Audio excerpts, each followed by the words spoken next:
Yes, we are live. We can start. Yes, you can start. Yeah, thank you. Very good evening, everyone. Welcome today from Snikriya Foundation. We are here to discuss a very important topic today is estate planning for special need parents. I am Harshali Karche. I am a founder and director of Snikriya Foundation. SNIC is Special Needs Integration Center. We are working in various fields, like we are here to create awareness about various disabilities, sensitize the society about the inclusion, acceptance, and various interventions. To establish support system for parents in various areas like advocacy, emotional mental health, children's development and habitat like residential project and financial sector. Also, we would like to work on sensitization on government personals and eminent personality of the society about the challenges faced by special needs family, so as to help parents in every sector. We are based in Nagpur, and in Nagpur, our motto is to establish one center which will have all the facility under one roof. That is recreational center, community support center, social rehabilitation, integration, vocational, daycare, and residential hub. Our motto to develop this center is to provide a conductive environment to special needs, so to enhance their independence and to make them well adaptive individual in society. By doing this knowledgeable session, our motto is to educate parents and develop their perspective towards the right kind of interventions, directions, and to introduce professionals and to bridging the gap between the professionals and the parents. Here, for today's topic, we have Mr. Jitendra Solanki sir with us.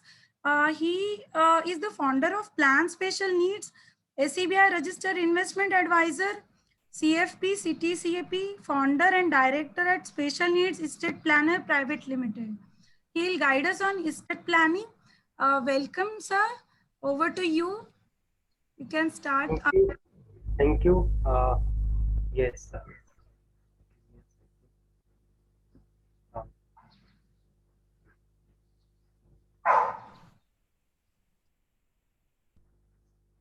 So welcome to all the parents. Today's topic, yes, is one of the important topics and one of the important aspects to be addressed. We're going to talk on estate planning. So I'll rather, call it an estate planning solutions, because we are not just looking at knowing what is the estate planning, but we are also looking what are the solutions to create a secure future uh, by addressing our estate planning needs. About us, so Special Need Estate Planners Private Limited, it's a company which we incorporated last year during the epidemic, and it's an organization which focuses exclusively on advising special needs dependent families on their estate and succession planning matters. So we have chosen the name Special Need Estate Planners Private Limited because, as I mentioned, we are focused exclusively on special needs parents families. Uh, Under this, we provide different range of services, right from addressing the estate planning issues, formation of trust, will, documentation, and also going ahead and managing trust affairs. I am one of the founding directors. With me, Dr. Shweta Solanki is another founding director, and we have a team of professionals from legal, financial, and other areas. About today's session, so we will gain an overview of key issues for consideration. What are the issues you should look at when we are thinking of estate planning? We'll understand will and trust, and we'll understand the other aspects like legal guardianship, letter of intent. We'll understand role and responsibilities of various stakeholders, uh, provide possible options for seamless care of special child post one's lifetime, uh, seamless transfer of assets for the benefit of special child, security of assets to be used for the benefit of special child, and how to ensure steady income stream to be used for the benefit of the child. So this is our objective today, and we are going to discuss on these issues. But first, what are the challenges as a special needs parent when you think about the main question, what after us, and what are the challenges you face, or I would say, the issues you have to address. Maintaining quality of life for special needs child. So every parents want to ensure, that our child should continue to get the quality of life we have, been giving to our child. So that is one challenge. Equal treatment to siblings. So when there is a sibling, we do not want to differentiate between these two. So equal treatment should be given to siblings also. Adequate provision for special needs child care after them. So for managing special needs child affairs after your lifetime, the provision should be adequate enough. A proper structure for distribution of inheritance to the child. So you need to build a proper structure, a proper framework where the inheritance can be utilized for the benefit of your child. So these are Excuse the me, sir. challenges. Yeah.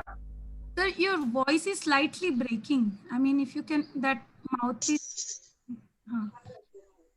One second. It's fine now. Yes, yes, better. Okay. Okay. So we are discussing on challenges, maintaining quality of life for special needs child, equal treatment to siblings, adequate provision for special needs child care after the parent's lifetime, and a proper structure of framework for distribution of inheritance to the child. So generally, as a parent, you always think that how should I start planning, or how can I identify what are the issues to be addressed. Now, in my book also, which I have written, I've created this timeline or the life stages of a special needs child, which become the basis of yours to identify what are the issues you have to address. This may include personal, financial, and legal. So if you look at, there are 5 life stages, right from minority, to adult living at home, your child living in an external living environment, the first parent death, the second parent death, and end of child life. It's a complete life stages of child divided into 5 life stages, and each life stage had got a challenge to address. And that's where you identify. So if you can draw this timeline, you can actually identify what are the estate planning issues which you have to address and when it is going to arrive. Now, why estate planning? Why we say estate planning is so important, so critical? Why all parents should address estate planning issues. Maximize inheritance designated to heirs. So, whoever are your legal heirs, you want to maximize inheritance you are leaving to them. Review testamentary instruments. Now, testamentary instruments like your will, so they have to be reviewed periodically. They have to be changed as per your situation. Beneficiary designations and other documents. So there are some assets where beneficiary, you can designate your beneficiary as the final recipient of your money, like your life insurance. And similarly, there would be other documents. Determine guardianship of children. So who is going to be the guardian for minor child or a child with special needs? Who's going to be the guardian? So you have to determine, you have to appoint. Distribute assets to the beneficiaries. Sorry.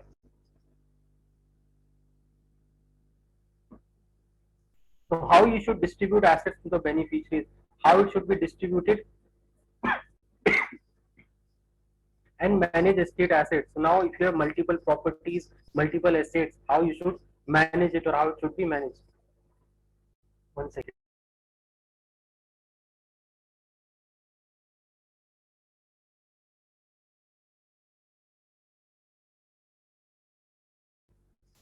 Sorry. So now these are key issues, key consideration when we think about estate planning. Why estate planning has to be there? Why every parent should be looking at estate planning, an important aspect of their planning for their future. The first element or the first tool is will. Now, the will is important, is critical, is not everything to be where you can plan, especially when you have a child with special needs. But then why write a will? Why a will should be written? Now, in general, what happens when you do not have a written will? So when you do not have a will written, the distribution of your assets are as per the succession law. For example, for Hindu, there is a Hindu Succession Act. Now, there is a list of heirs created under the Act. So, class 1, class 2, class 3, and ignite and uh, so, what happens that if you do not have a will, the distribution of assets happens as per the succession law, and it is equally distributed between the legal heirs. Now, when you have a special need child, then you would not want that. Probably you want to uh, move, you want to leave little more for your special need child because his or her financial requirement. Secondly, if you have a provision of trust, the assets needs to move to the trust. The succession law does not define it. And third, as I said, equal treatment to siblings, and plus the procedure of claiming those assets by the families when you do not have a will might be lengthy. So that's where a will writing is highly important, and every parent should have a will written describing uh, how their assets should be distributed and creating all those provisions you require for your special need child. So why a will should be written? What do you do actually when you are writing a will? So provide specific bequest and direction in your will for the benefit of your special child. Now, any provision you are doing for your special child is a specific bequest. A specific bequest means you might have highlighted specific assets which should be utilized for the benefit of your child, and there might be directions you want to illustrate that how these assets should be utilized. So when you want to do a specific bequest, you write it in your will. Such bequest can relate to providing a corpus to be used for uh, to meet his or her maintenance and medical care and other special needs. So you can actually write in the will that how this bequest or the asset should be utilized, or the corpus should be utilized for maintenance, medical care, and other requirements for your child. Bequest can also comprise of home care in your residential property with attendance care, or the child to be housed in a specific home which looks after the boarding and lodging of such children. So you can have a specific bequest mentioning about the home care in your residential property. Then appointment of a legal guardian after the lifetime of your spouse. Now, you as a parent are legal guardian till your lifetime, both you and your spouse. But who's going to be the legal guardian after you? If you do not define in the will, the courts may decide, and it might take time for the courts to decide. The procedure might be a bit lengthy. Plus, there might be other issues. So you as a parent, you are the best person to identify the right legal guardian for your child, and when you have to appoint a legal guardian, you do it through a will. Setting up of a trust through the will. So if you have not set up trust in your lifetime, you can also set up a trust through the will. So when the will gets executed, the trust is set up and the assets move to the trust as per your direction in the will. Appointment of trustees, nominating successor trustees, appointment of a protector. So you can appoint people who will be managing the trust affairs, who will be related to the trust. So you can appoint them in your will. And provision of distribution of income of the trust for the benefit of the child. As I said earlier, distribution of your income of the trust for the benefit of the child can be mentioned in the will. So these are consideration when you are writing a will, and why a will should be written, because this is what you write it in the will for the benefit of your special needs child. Now think of that what law has when the will is not written, and law has got a very straightforward answer for this situation, that distribute among the legal heirs. Now look at what provision you want for your special needs child, which is not there in the law if you do not have a will. And that's why will is so important, because you need to have these kind of provisions for the benefit of your child. And how will the corpus be distributed upon the demise of the child? So once whether the corpus is in the trust, so after the demise of the child, how should the corpus be distributed, that also you write in the will. So will writing points to consider, now these are simple consideration. Mention disability of the child. So when you are writing a will, you need to mention it about the situation of your child. Appoint guardian for your child. Appoint caretaker of child if different from guardian. So there may be situations where you want to appoint a different caretaker than the legal guardian. Provision of asset distribution to the trust and to the remaining members. Mention other will if any. If you have written any other will, you should mention it. Provision of funds for paying expenses for child transportation or caretaker expenses in taking over the role after you. So how those expenses to be met, from which assets, from what corpus, so that you have to mention in the will. Checklist for creating an effective will.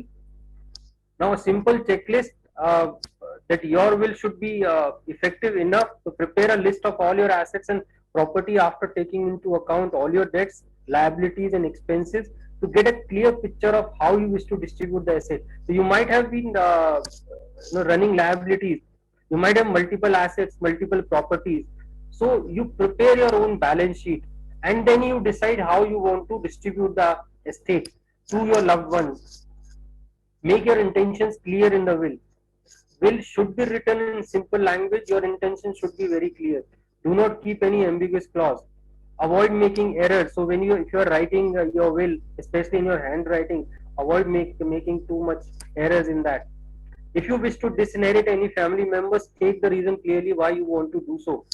Now, there may be situation where you think, for example, we do have families in the past where they have 3 children and one children was settled abroad, and the parents were managing a business in India, and they wanted to distribute everything to their 2 children in India, because the child who was settled abroad was good enough and well settled, and he actually didn't require those as the inheritance from the family.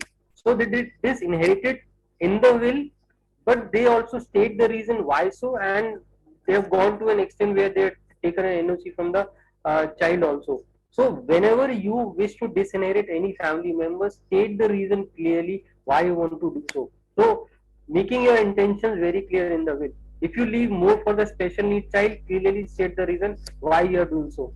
Sign on every page of the will. Attach a doctor's certificate for authenticity of your sound state of mind. Let the executor know about your will so that she is aware. Whomsoever you are appointing an executor, and an executor is a very important role, he or she should be aware that you have appointed him as an executor in your will. Redraft the will every 3-4 years to accommodate any changes that may occur. So in 5 years, your net worth change, your assets may change. You might have properties which have been sold out, or you have bought properties. So ensure that you redraft the will every 3-4 years to accommodate whatever changes are happening, and take professional help to validate what you have written. So this is a simple checklist of writing a very effective will, which should clearly state the provisions for your special needs child financial requirements. Now, estate planning options. So what estate planning options you have? When I say estate planning option, means who should inherit the asset, or who should inherit the legacy. So you have distribute asset to sibling, family member for special need benefit. The other option is that gift, bequeath asset to special needs child directly and let it be managed by the legal guardian. Establish a special need trust, or distribute asset to the residential living center if opted for benefit of special needs child care. So these are the 4 estate planning options for you. Which one suits your requirement? Which one is the most viable option for you? Is an identification you have to do. You have to analyze all the options and see that with which option you would like to go. So will you be establishing a special need trust and give asset transfer the asset to the trust after your lifetime or within your lifetime, or you will give or bequeath asset to the child directly and let it be managed by the legal guardian, who might be one of the family members. So whatever estate planning option you choose, you should analyze the pros and cons of all these options and taking into that consideration, then you should be planning on. What are the elements of estate planning when you are planning for your special needs child future? Now there are three important elements of estate planning. Insurance planning for parents, legal guardian, the special need dependent. Now insurance planning is specific to the funding for the special need child care that might be required for the trust if you do not have enough accumulated assets. Investment strategy, what is the corpus required, how the corpus will grow, how you will provide the capital security, how the monthly income will be drawn, the income tax and trust laws. Funding special need care, how the special need care would be funded, the accumulation strategy, the instant funding. If you do not have enough asset, from where this instant funding will come? What are the tools to create a corpus which will fund the special need trust also? And oversight mechanism. So, who is going to oversee all the affairs? A protector or a guardian? The reporting mechanism where the MIS has to be built, the investment report has to be shared periodically, and many others elements. So these are important elements when you are planning, and mere preparing those documents is not enough. You need to have the provisions also available. For example, if you have created a trust, the funding also have to be available. Now, how that funding is going to happen, how you are going to accumulate the money, who's going to invest, so invest that money.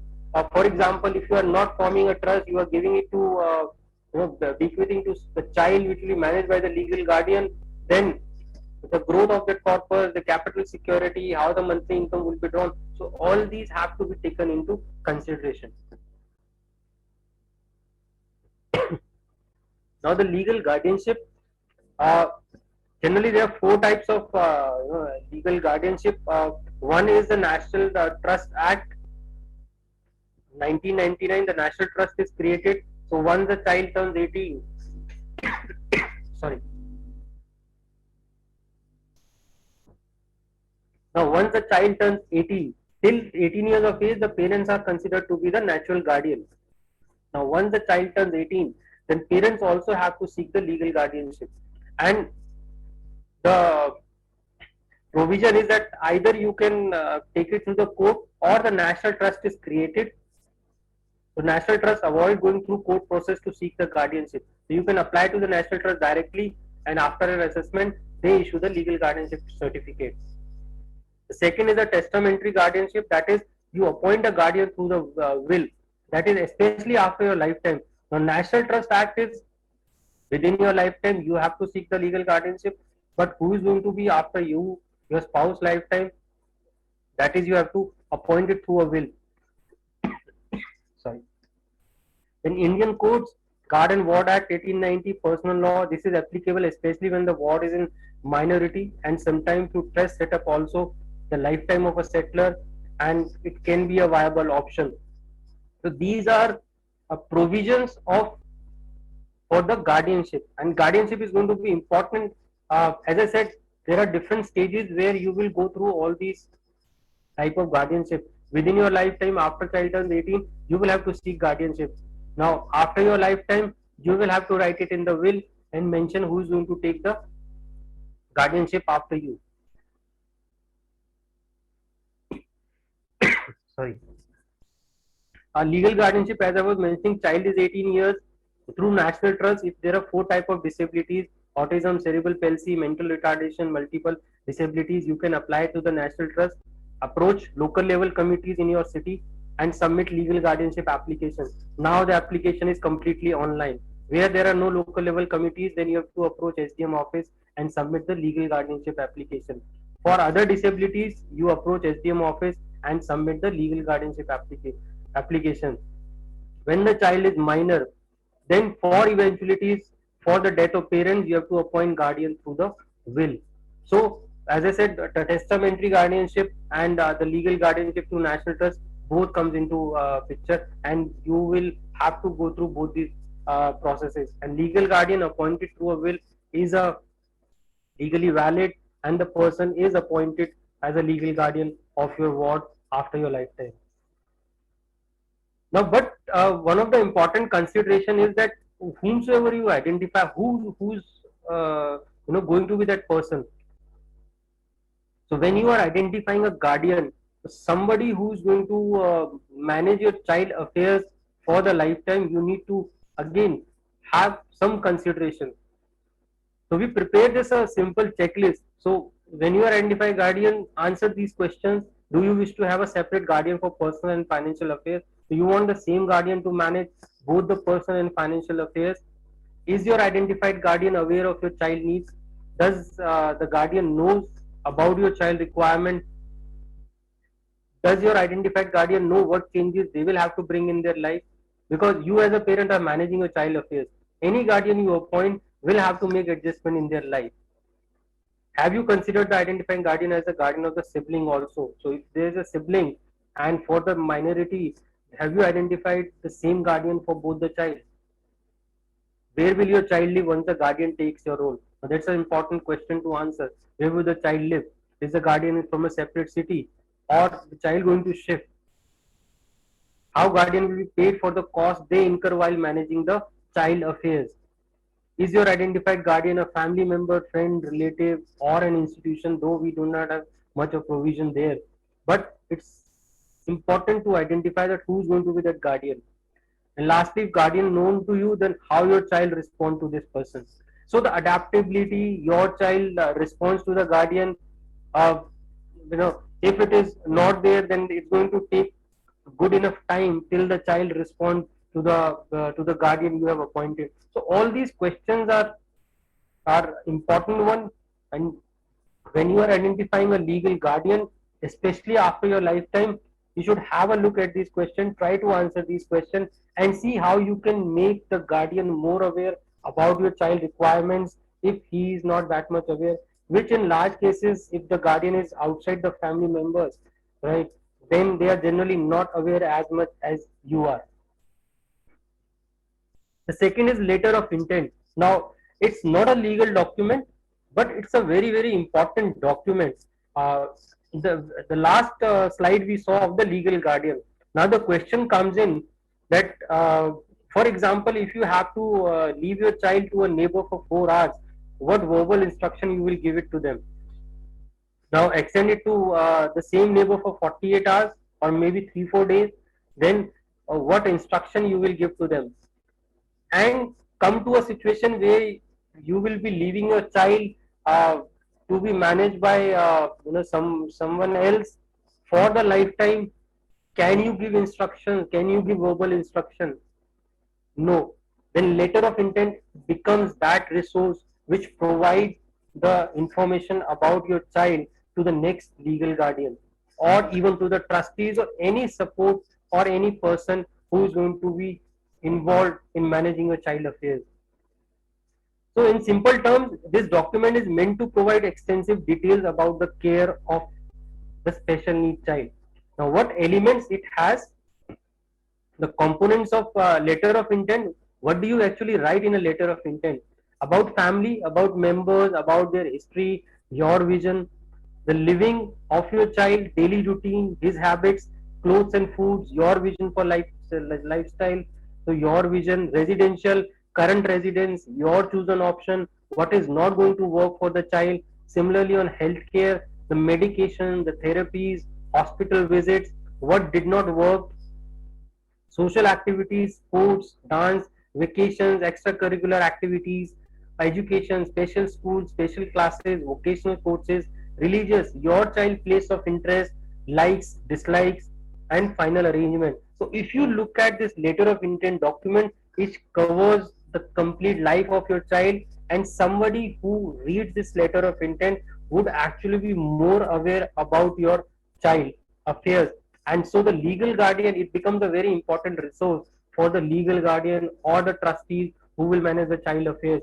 And when they have this document in place, they would be knowing much more and decision making would be more efficient, especially in those cases where they have to take a decision, for example, about healthcare. Any medicine has to be given, whether that medicine has worked or not. If the legal guardian has that knowledge, then that decision can be taken much more efficiently. Now we come to the trust. What, why, and how. So why a private trust? why it should be formed, and then we'll talk about the estate planning solutions where this trust can play an important role, and how you can actually create an ecosystem which will ensure the security of the special needs child care. Fundamentals of a private trust. So there are two types of trust, public and private. We are discussing private family trust, which is created for any specific individual or family members. So there are four fundamentals of private trust. The first one is the author or settler, the person who transfers the property to the trust, or the person who creates the trust. When you as a parent create the trust, you are the author or a settler. Then the trustees, the person who are responsible for managing the trust, they are known as trustees. Beneficiary, the person for whose benefit a trust is created. In your case, it would be special need parent or special need child, or you as a parent, you can also be beneficiary in the same trust. So the beneficiary will be the person for whose benefit the trust is created. Trust property is the property transferred to a trust or held for the benefit of the trust. So the property is when you transfer to the trust, or when it is transferred after your lifetime through will. So all those properties that the trust hold is the considered to be a trust property. So these are four fundamentals of a private trust or an arrangement under which a private trust structure is created. What are the benefits of creating a trust? Why we thrust on that a trust should be created, especially for the benefit of special needs child. There is no restriction on settlers or those who can create the trust. So you as a parent can create the trust, even the grandparents can create the trust. There are no standard terms of the trust. Now when I say standard terms of the trust, it means that apart from those legally defined under the Indian Trust Act, how you want your trust to function, what powers you want to give, how the income should be distributed. Now these are the terms which you as a parent would create as per your family requirement, and that's where it mentions that there are standard terms of the trust. You can create the terms of the trust based on your requirement. It's a separate entity. It does not go through a probate. Now what is a probate process? A probate is a court process. Generally a will goes through a probate process, where a will goes through the court. The court asks for any objection on the will, and then the court issue the final certificate for the execution of the will. So a probate process is a court process for the authenticity, or for identifying the legal heirs. So once this probate process happens, the will is executed only when the probate process is completed. In some state, the probate is mandatory. In some point, it can be situational basis. But when there is a trust created, the trust is not going through that probate process, and that's where the benefit of the trust is that even if will goes for a probate, or let's say there is a situation where will goes for a dispute, then the trust continues managing the child affairs with the corpus it has. So the child care, the financial for the child does not get affected, and the trust continue to manage the or fund the child care. Whoever create the trust can appoint the initial trustee. So you as a parent, when you create the trust, you can appoint the initial trustees. In a living trust, you can be the initial trustees, and you can identify the future trustees. A trust works only for the beneficiary. Most importantly, a trust avoid conflict among family members. Why I say is it avoid conflict among family members, because when you create a trust, the objective is very clear. Why it is created? You have transferred the asset to the trust, which are meant for the benefit of your child. And in the will also you have mentioned. So largely, when the trust is created, the family members are aware. So there is less chances of or probabilities of a conflict among family members for the trust which you have created, for your child benefits. So these are the benefit of the trust, or why a trust should be created, what benefits you can derive. Types of trust. Now there are three types of trust which can be created: revocable, irrevocable, and a testamentary. Now what is a revocable trust? A revocable trust is a trust which can be revoked anytime. So you as a settlor, when you create a revocable trust, tomorrow you want to change it, you can change it. You want to revoke it, completely dissolve it, you can do so. So a revocable trust can be revoked anytime. The asset ownership is unchanged. Largely in a revocable trust, the asset ownership is considered of the settlor only. Income of the trust is largely taxed as a settler's income. It convert to irrevocable on settler death as per the provision of the trust deed, and it is largely beneficial. Now, why a revocable trust is created? When you have to manage multiple assets in multiple states, you want to bring it under a single structure, but you want to keep the control. And when the special need child decision making is unsure, so there are things which you are unsure, where you want that a structure should be created, but you want to change it in the future, then you create a revocable trust. Contrary to this, there is irrevocable trust. Now, uh, an irrevocable trust, it cannot be revoked. Assets become property of the trust. So as a settler also, even if you transfer the property to the trust, you cannot revoke it, or you cannot claim them back. Tax is specific or discretionary. So the taxation is as per the structure of irrevocable trust, and beneficial for special children families, minor children, and business succession. So, and the last one is the testamentary trust. That is, you do not want to create the trust today. You want to create the trust through the will. That is, when the will gets executed, then you it is named termed as testamentary trust. So, it is a trust created through will. It's formed while execution of the will. So, the executor will complete the process of formation of a trust. Trust rules are written in the will. There is no separate trust deed, and beneficial for protecting minor children future. Generally, it is created for these objectives. But when you have a special needs child, in general, we advise that you should create a living trust. That is, you should create a trust within your lifetime, and the distribution of assets you can plan within your lifetime or through the will. Because when you create a trust through a will, and if the will goes for a probate or it goes for a dispute, the creation of trust might get delayed, and so you will have to consider that situation, and in those cases probably creating a living trust might be more beneficial.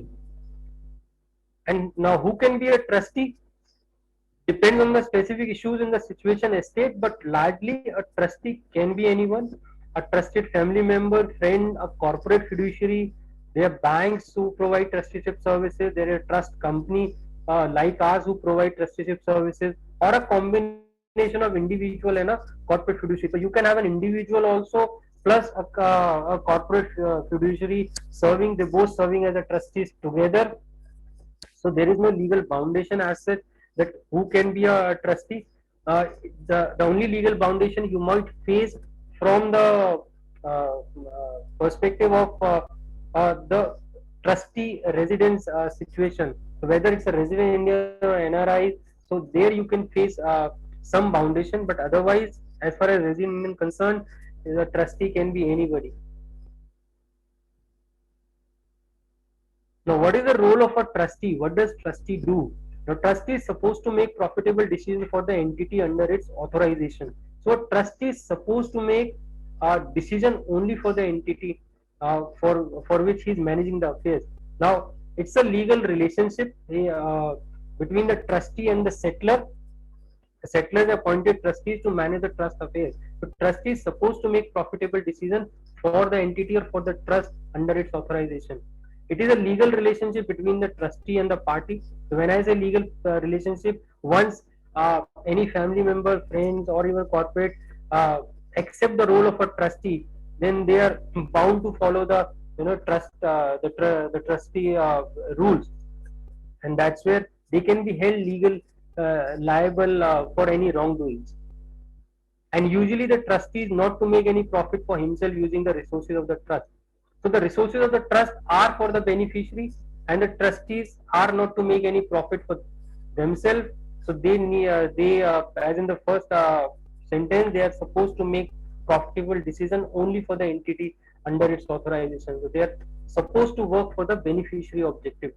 I would say largely any family member, friend, or anybody who's appointed a trustee, the way you as a parent are thinking long term, the trustee also has to think that long term, that what's going to happen after them, how should the corpus should be utilized or how the corpus can sustain for the longer term for the trust to manage the child affairs.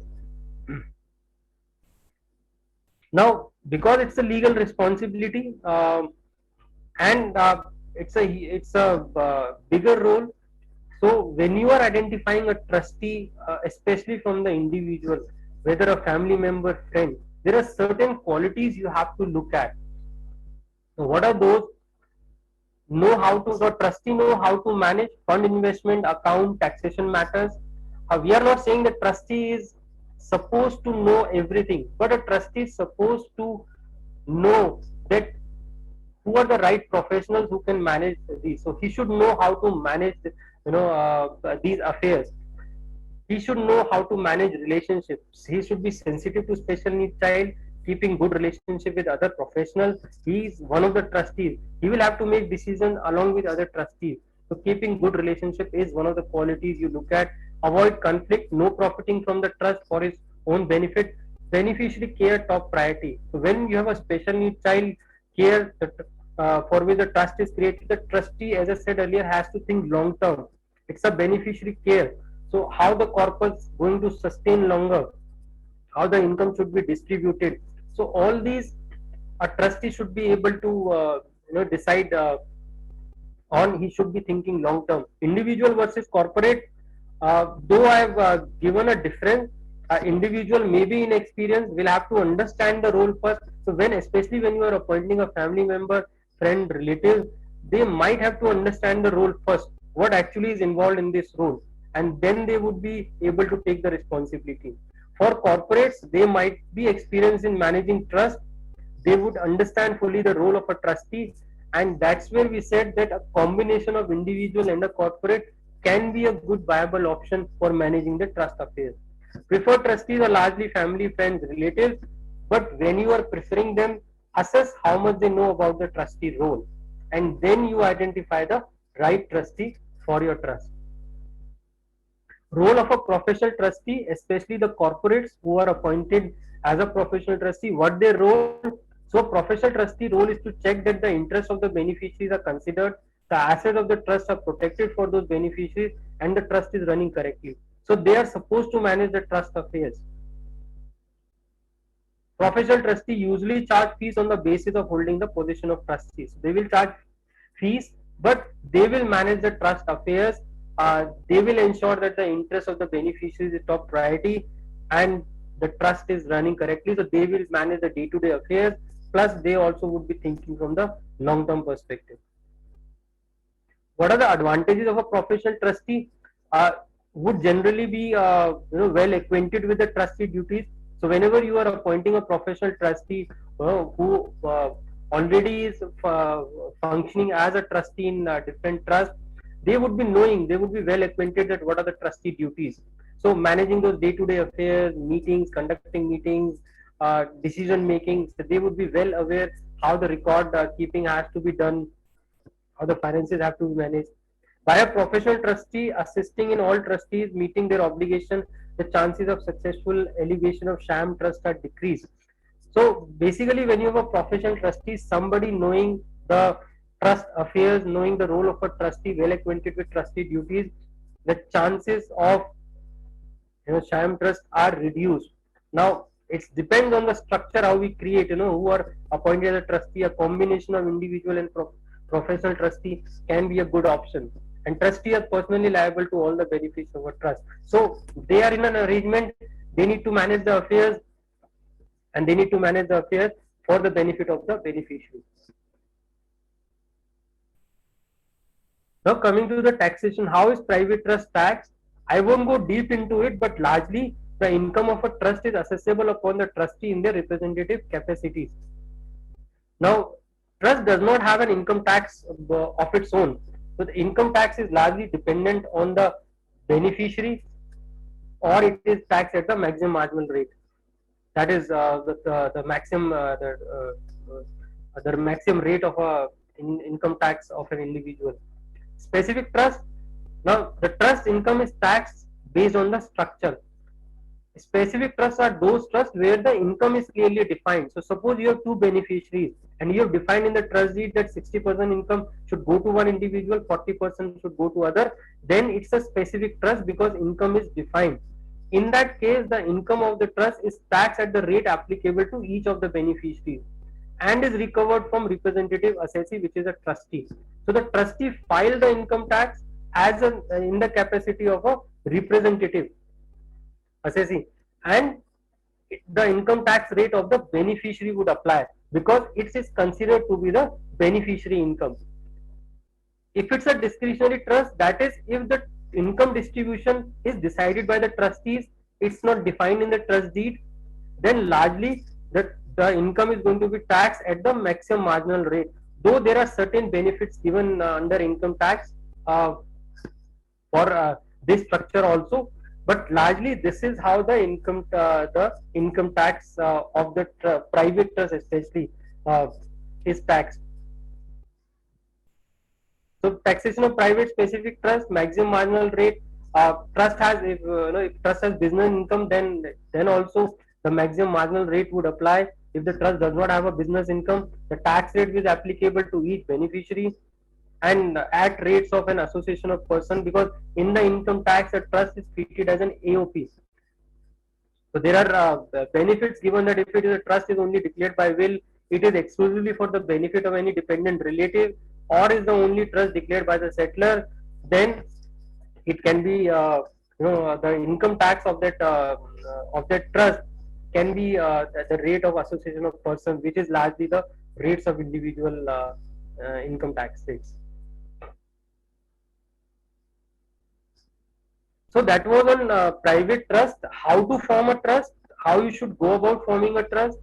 Step 1, list down the objectives: consolidation and smooth and unhindered succession of assets, protecting interest of family members. So whatever objective the trust has to achieve, first list down the objectives. What all objectives you want to achieve through the trust? It can be unforeseen eventualities like incapacity and untimely device, protecting interest of family members and their financial need, especially special need child. So whatever is the objective, you list down the objective. Then step 2, decide the structure of the trust. What is the structure of the trust you want to create? Revocable, irrevocable. So what is the structure you want to have? Decide who will be settlers, trustees and beneficiaries. Then decide on asset to be transferred to the trust, when in your living or through will. When you have worked on 4 steps, translate this intention into a trust deed, then draft the trust deed and register the trust deed to form the trust. Though registration of trust deed is only mandatory when you have immovable trust involved. If it is only movable assets, then the registration is not mandatory. It can be notarized also, but largely we advise that whenever you are forming the trust, register the trust deed. Now I'm going to speak on more on creating that ecosystem, because having this document prepared, having that structure is fine, but there are different stakeholders involved in special needs child care. For example, there is guardian, legal guardian, individuals, NGOs. You do have a provision, but I don't see much of a success in this area. One of the trustees set up in the trust deed. You will have trustees also, individuals, corporate. You will have support, family members, friends, parents, community. You will have service providers, residential living centers, medical professionals, social organization, financial, legal professional, who will be ensuring the quality of life. All of these stakeholders have a role to play. Now, what happens if these stakeholders are not aligned with each other role? So the decision making, it can impact the decision making. For example, tomorrow, if there is a health emergency for the special child, the legal guardian has to take a decision, and the funding has to be provided by the trust, and the service providers would be working towards it. Now, if there is no alignment between these stakeholders, the decision making get delayed. The legal guardian wants to know why this situation have arisen. The trust would want to know why this amount of funding is required. So an alignment is not there, and that's where we say that ecosystem you need to create that kind of a framework which can ensure the security for the special need child, the decision making for the special need child. Now, what this ecosystem is all about? In this ecosystem which we propose, the trustees create set up contracts with different stakeholders. They will set up contract with service providers who will provide either complete services or maybe limited services. They will set up contract. They set up a review and monitoring system where the medical professionals or the other professionals will also be involved, providing the periodic reports, and these reports are shared with the person or the members who are overseeing the affairs. Can be the guardian, it can be the protector. So when you have this kind of an ecosystem built up, then all stakeholders are aligned with each other. They know why, how the care is being done for the special need child. Whenever there is a decision making, it is updated to all the stakeholders, and a periodic review system can ensure that if there are any changes to be made or is there any issue involved, uh, the trustees, the service providers, the guardian, the protector, or the support for the child, everybody is aware of what needs to be done and why it has to be done. And that's where we say that only creating the framework is not the complete solution. You need to come up with an ecosystem, and that's where we are working towards it. As from Special Need Estate Planners Private Limited, we are creating this ecosystem with families where it ensures that even if somebody moves out, there are people involved in or the different stakeholders involved. They can manage things more efficiently. I'll do a case study to show this how this ecosystem works. But first of all, to identify, how much funds is required for the trust funding, and it's not only the special need child care fund. How you actually identify that how much money you should leave for the trust? What is the money the trust require, or what is the corpus trust require? So I'll present you a case study. Vicky, 27 years old, is a special need adult. Gaurav wished to estimate corpus required for his lifetime care. We assume that Vicky life expectancy is going to be near 70 years. An average inflation of 7% is assumed for increasing expenses year on year. This inflation we can take as per, it can be 7% a general inflation, or it can be inflation based on different heads of expenses. Assume a growth rate of 8% on the corpus. This is a chart, the expense sheet we generally use for with special children families to manage the special child expenses. So you can see living expenses, day-to-day care, personal need, cost for schooling, healthcare, social recreational. Now, for Vicky, the monthly expense comes to 58,000, which means Vicky yearly expenses 6.96 lakh per annum. Now, Vicky's age is 27, life expectancy is 70. That means we are the Vicky's parents, Gaurav, need to provide corpus for 43 years of Vicky lifetime. And when we calculate it, taking inflation into consideration, 2.47 crore is the corpus which Gaurav needs to have today. In an eventuality of death of Gaurav, this corpus should be available to the trust for managing Vicky's financial affairs for the lifetime. But when there is a trust involved, there can be some additional expenses.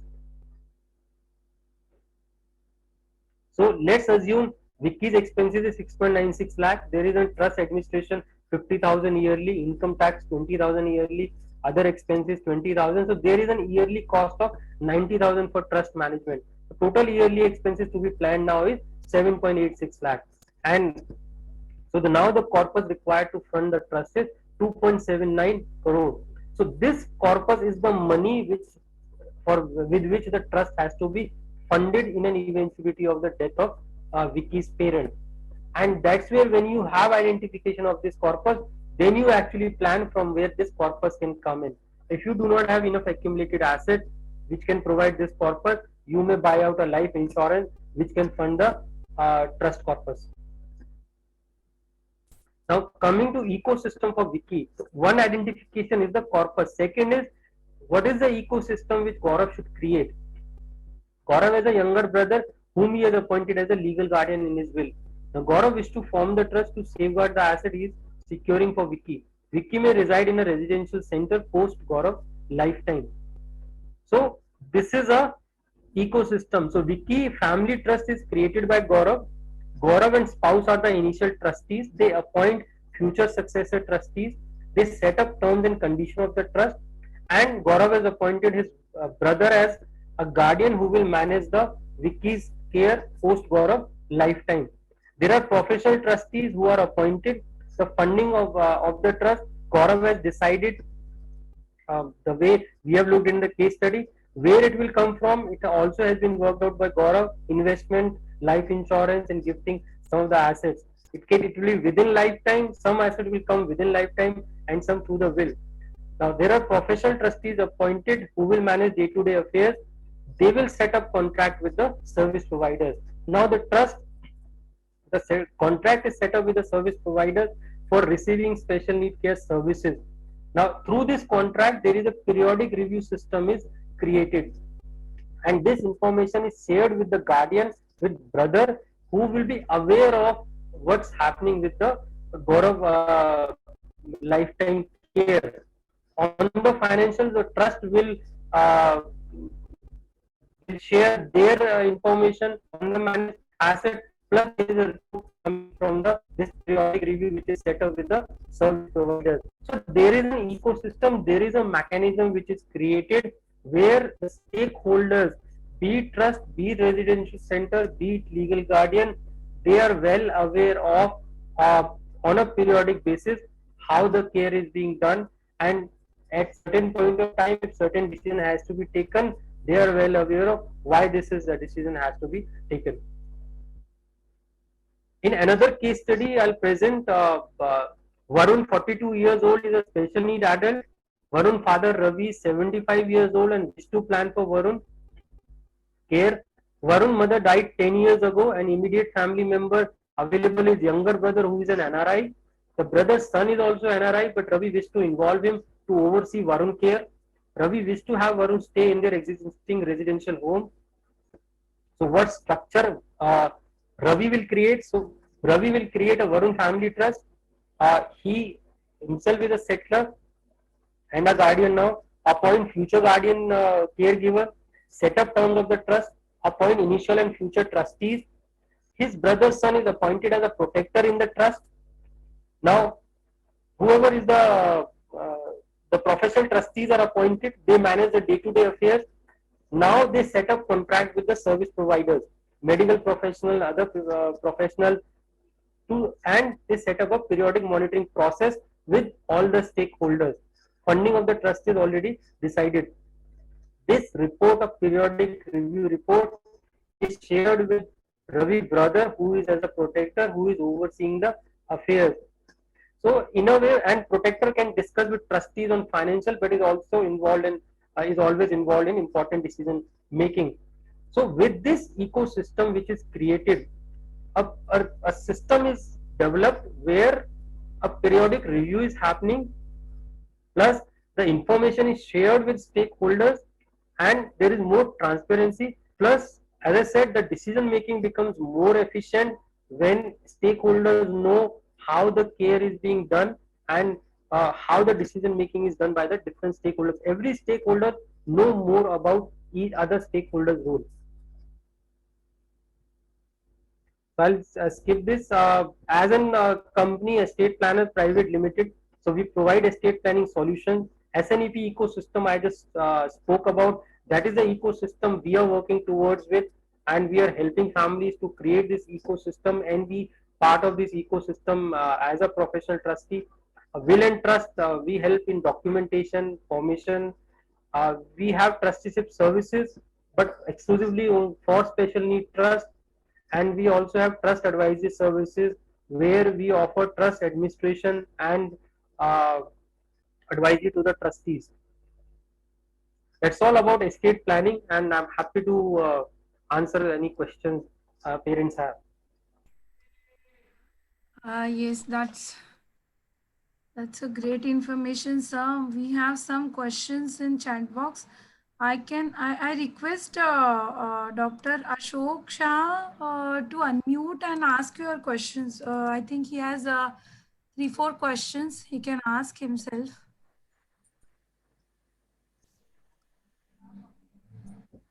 Hello, sir. Yeah, Yeah. randomly it's coming. Yes, yes, yes.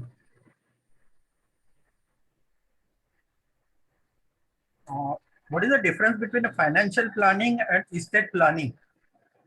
Okay. See, financial planning is more about identifying your goals and planning out strategies to meet your financial goals. So financial planning will be more on managing your finances. Estate planning is more on identifying strategies how to effectively distribute your assets after your lifetime and manage them within your lifetime. So estate planning is more on distribution of assets after your lifetime to your legal hires. The provision you want to create for your special needs child care, the legal provisions you are looking at, that will come under estate planning. Financial planning will be more working on your finances, on your cash flows, on your investment planning, uh, would be on your goals, identifying your goals, be it retirement planning, monetizing your goals, and then identifying strategies with relate to accumulating enough of corpus, not only for your financial goals but also for the trust which you will create in your estate planning objectives. One more question related to this estate planning. Who are the professional need to be involved for estate planning, including will, trust, guardianship, and others? Any other thing? So estate planning, you need one is an estate planner and one is a legal professional. Okay, now it can be a firm like ours. So we are an estate planner. Plus, we help out in documentation drafting. We help out in formation of a trust, will, and we also offer trusteeship services. So largely, you will require an estate planner who can advise you on what to look at in estate planning and what actually framework you should create. See, first is the estate plan, will, private trust, all these are the tools. Now, which are the tools you should create? What are the combination of tools you should look at? That is an estate planning advice. It will come from an estate planner. Then you will have the professionals to implement your estate plan, drafting of documents, implementation of estate plan advice, drafting of document, formation of the legal framework, and then advising you on the distribution of your asset. Now that can come from a legal professional, it can be a lawyer, it can be an estate planning firm where legal professionals are involved, it can be your estate planner. So either it can be one professional where you can get all the services, or it can be different professionals for completing your estate plan. With that reference, who qualifies as a estate planner? Are the financial planner qualifies as estate planner, or they are altogether different? And what qualification or professional degree or something is there? Something like that? Largely, there is no professional requirement for being an estate planner. A lawyer can also become a good estate planner. See, for a lawyer, there are like for an engineer, there are different streams. An engineer can expertise in one single stream.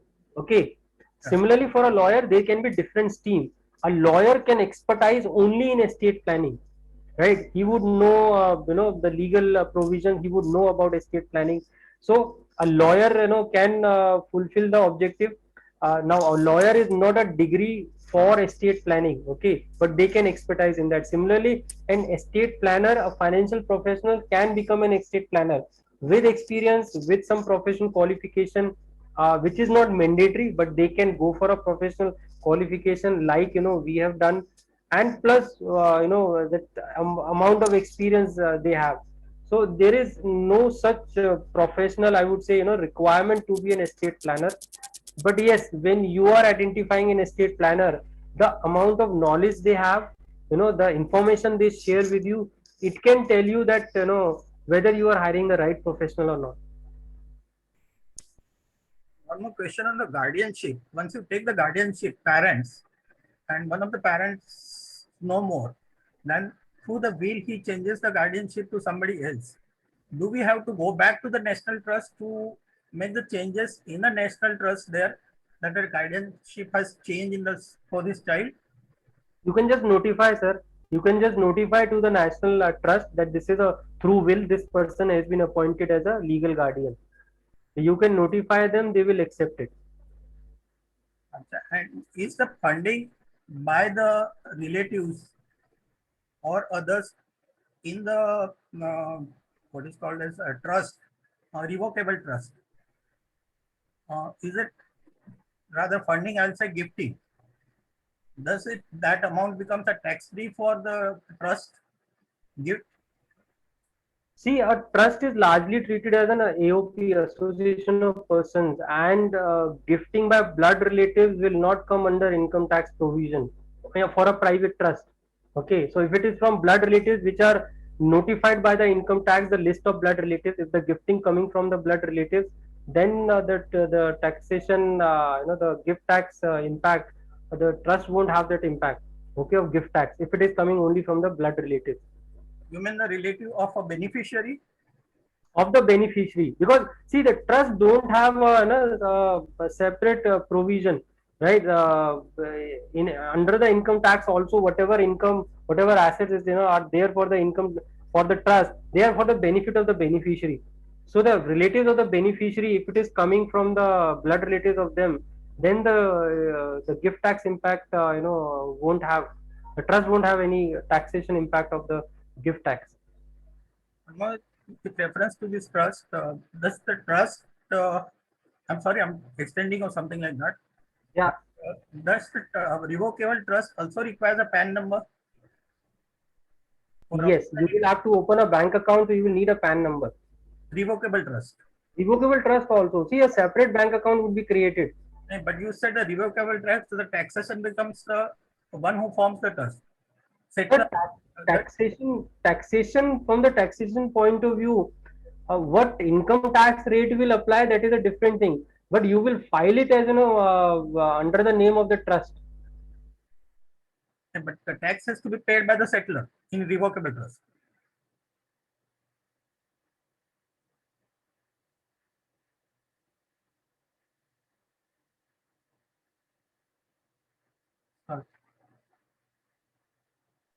I think he got disconnected or something. Hello. Yeah. Yeah. See, from the income tax perspective, the private trust will have a separate PAN card. They will have a separate bank account. They will file the income tax return, but as a representative assessee.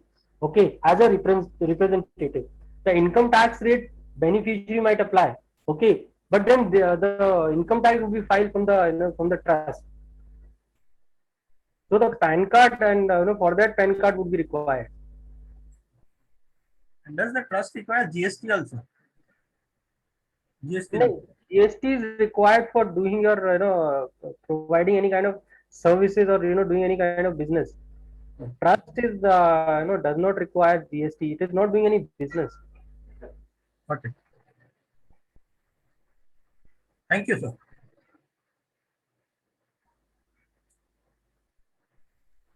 Roderick sir want to ask one question on similar line.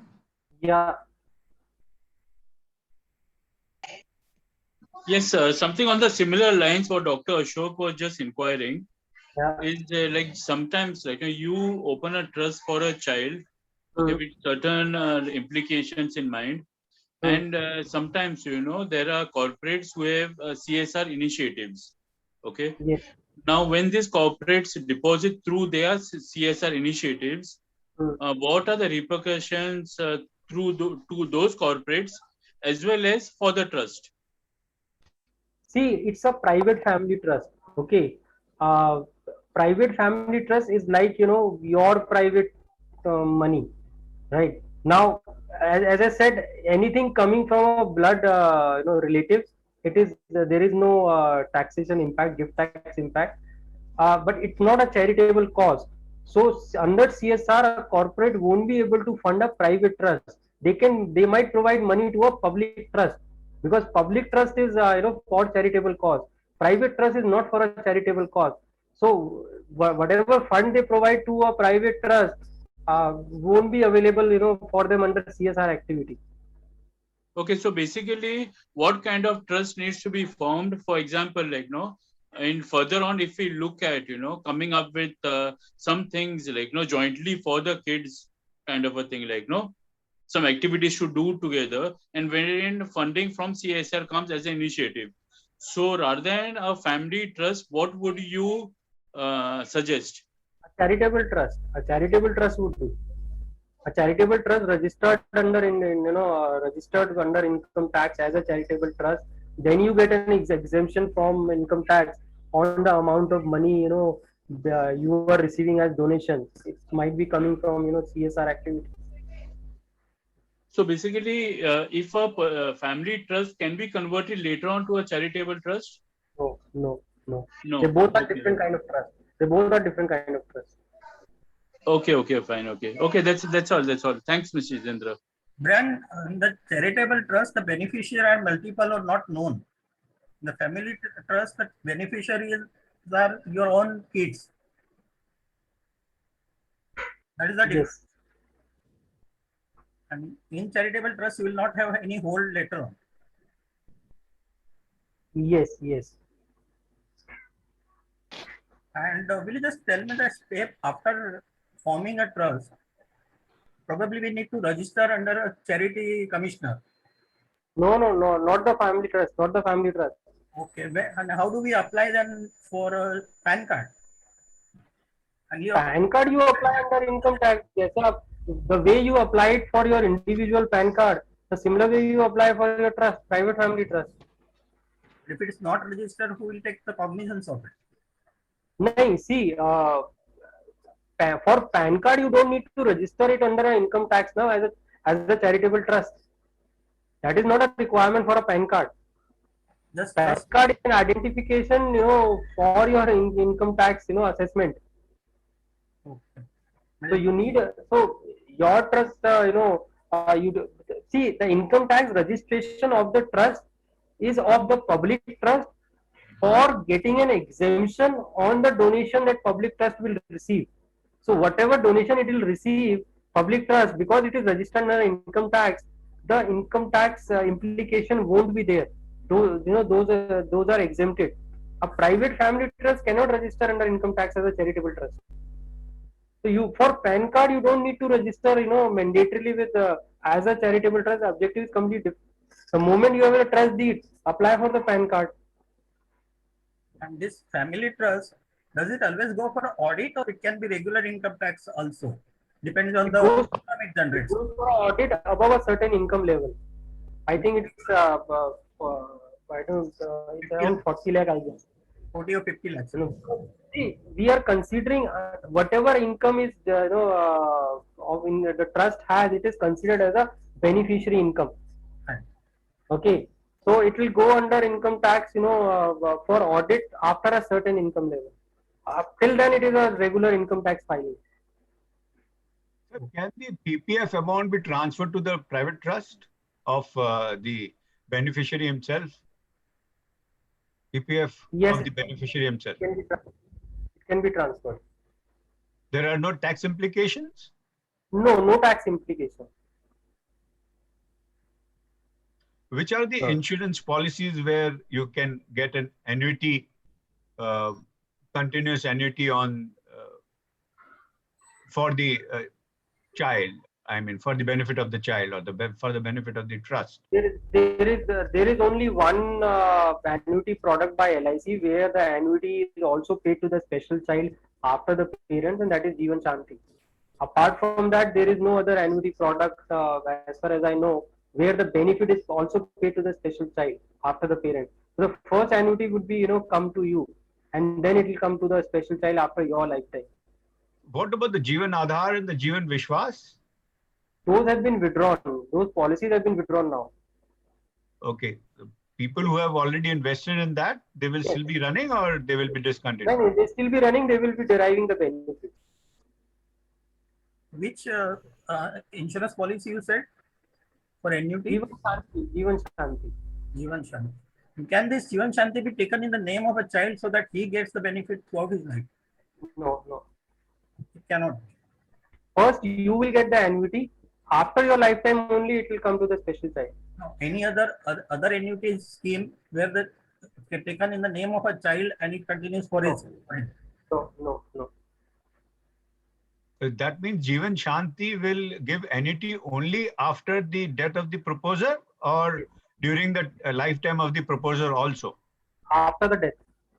Only after the death. Yes. Till then, he has to go on paying the premiums, is it? Yes. No, so, see, even after paying the premium, first you will receive the annuity. As a parent, the annuity will come to you. After your lifetime, after the parent's lifetime, then it comes to the special child.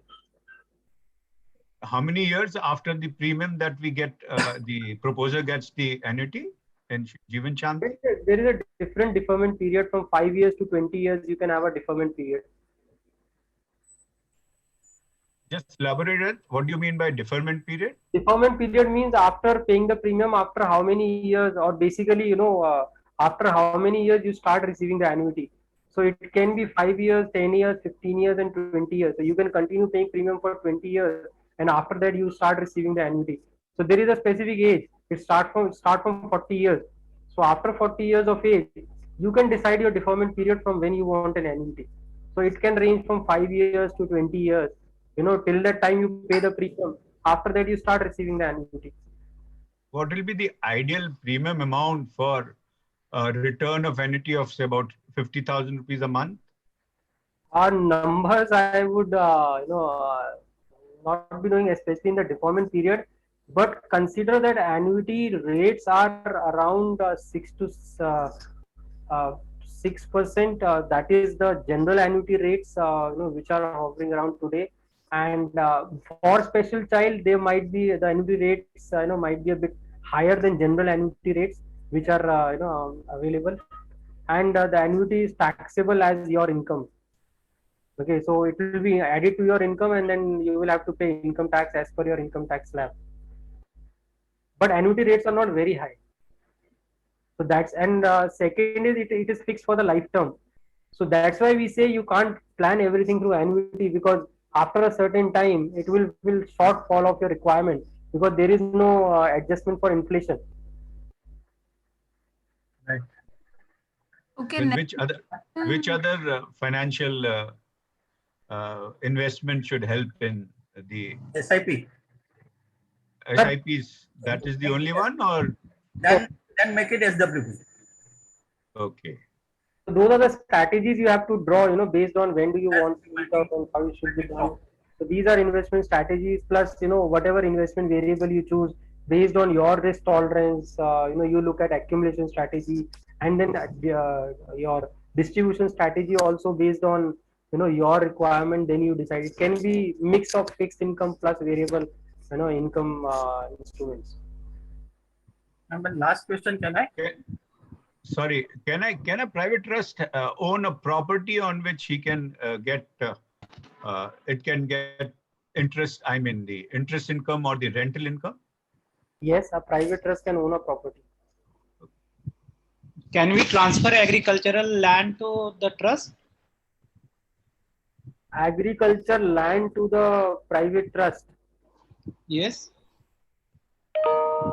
I'll have to come back on this, legal advice on that.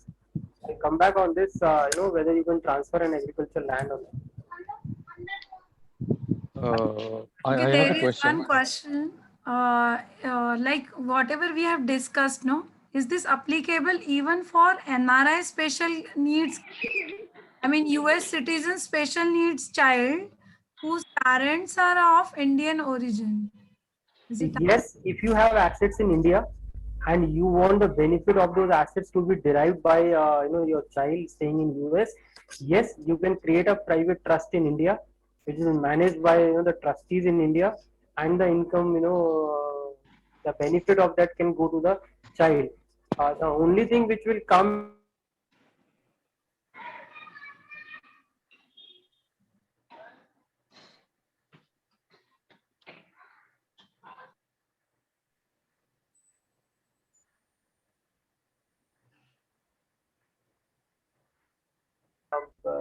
you have. Hello. I have a question regarding the size of a trust. I mean, when you constitute a trust, what what do you suppose would be a minimum number of people required to manage this particular trust Minimum two. and the Minimum two. ecosystem? Minimum two. Minimum two trustees you require. Maximum there is no limit. I think between 2 to 5 should be a good number. Okay, and this 2 to 5, you showed a slide. There was a slide on this entire ecosystem consisting of medical professionals or different professionals aligned to specific areas. So, Yes. do they also need to be part of a trust or no? I mean, you can manage with a family member, blood relative. No, they are not part of the trust. The trust is only involved in setting up that ecosystem. The trust is not involved even on the responsibilities of those professionals. They are setting up just the ecosystem. Okay, they are not part of it, but they are becoming a part of a system where this monitoring and review system is being set up. Sir, if the Okay. brother of the trust, I mean the beneficiary of the trust, is an NRI, can he transfer funds to this trust from his NRI account, Yes, or he from can. in dollars or in pounds or whatever? See, the funds are coming from blood relative. It's perfectly fine. Okay, the blood relatives can transfer the funds. No issues. Then does the trust require to take an FCRA for that? Whatever laws are applicable, and what is the procedure, that procedure will have to be followed. Funds can be transferred. Okay. Thank you. Thing else about the immovable property. When it should be transferred to the trust, when we are living or after the or through the will, what is beneficial, and can it be transferred to the revocable trust as well? See, revocable trust you can transfer, but as I said, any income of it is drawn because revocable trust is largely in the control of the settler itself. Okay, so from income tax point of view, the taxation would be different if the real estate property is drawing an income. Uh, Other question on that, when it should be transferred. So there is a cost implication when you transfer in your lifetime. So you have to pay the stamp duty. Okay. Looking at completely the objective, if it is very important, you do not want to get into any kind of dispute for that property, you can transfer in your lifetime, but then you will have to pay the stamp duty. The implication would be there. Coming through will, it is a succession. Then the cost is much lower. So that's the difference between when you are transferring in a living and when you are transferring, when you are through your will. So now you need to decide based on how important it is to transfer this property within your lifetime. So if you want, if these assets should be transferred within your lifetime, let the trust manage everything. You can transfer it, but you'll have to bear the stamp duty cost. So for revocable trust, the transferring is absolutely, it's only on the paper. It's not actual transfer. For revocable trust, Yes, if you have transferred the property. sir, revocable trust may largely, I would say it won't benefit much, unless and until you have created a provision where, it becomes an irrevocable trust. So you can do that. But yes, the actual transfer might not be required when it is considered as a settler asset itself.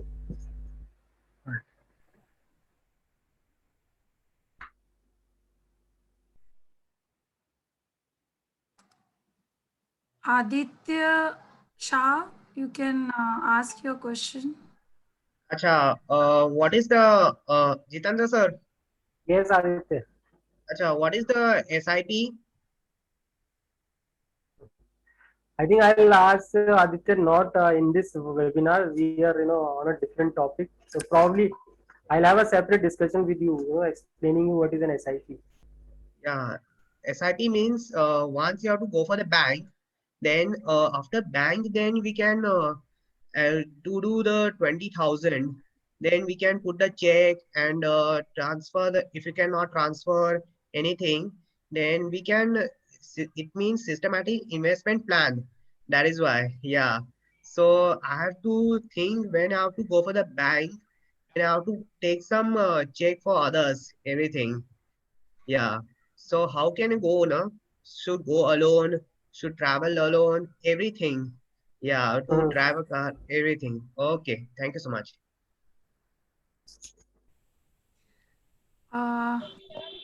So Das, you can unmute and sir, you can ask. Yeah, thank you.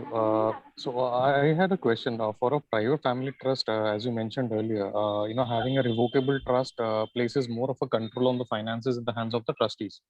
Yes. So is that more advantageous, or are there certain advantages to having an irrevocable trust? I mean, could you maybe list out one or two points that would differentiate really, which would be better for which case? I mean.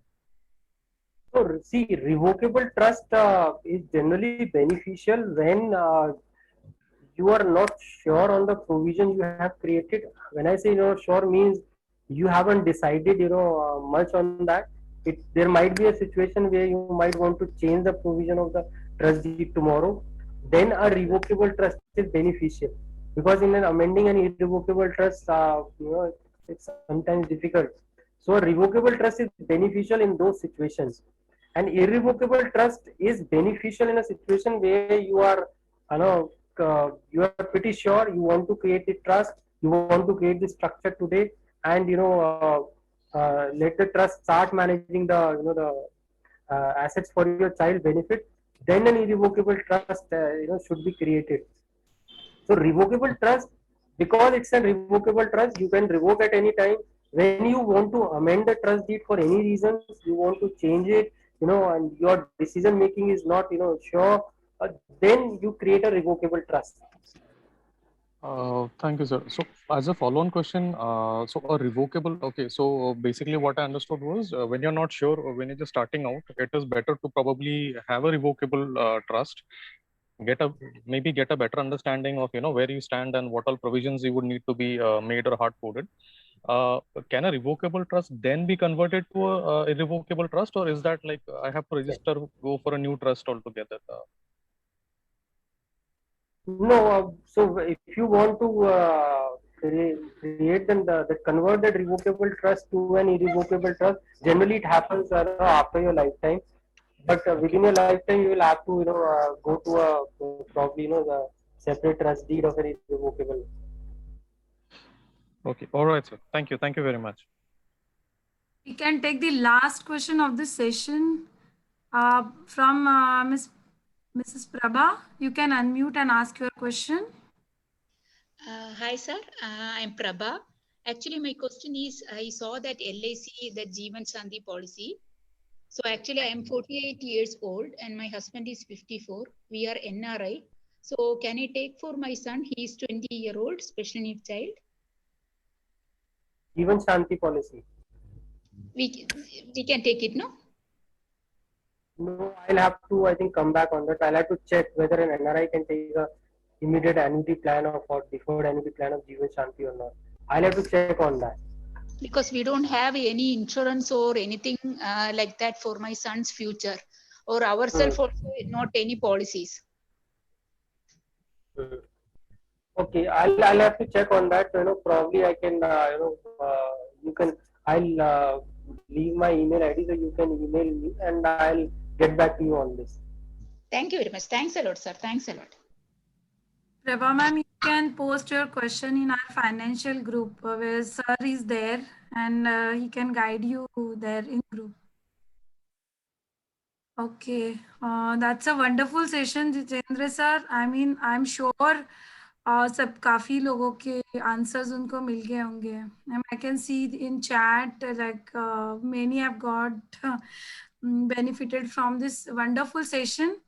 And parents were coming up with many detailed session after that. These financial and estate planning were overview of all the information. We have just discussed that we'll come up with the series of these sessions now. So it will be further helpful in each and every aspect of financial and estate planning. Okay, so thank you so much, Jitendra sir, for doing this. And thank you so much, parents, for attending this. Good night and bye-bye, everyone. Good night. Thank you. Thank you, parents.